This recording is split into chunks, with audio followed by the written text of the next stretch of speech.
Click the Clear button in the 1/14th Congress table to clear the selected records.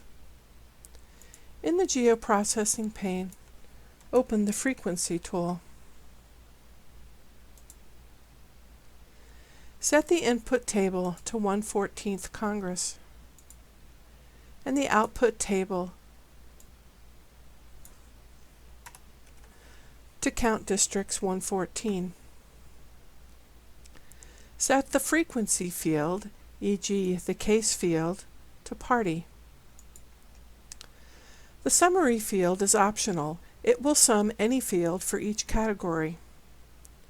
Set it to the SQMI field in order to determine the total area controlled by each party. Run the tool. Open the Count Districts 114 table to examine it.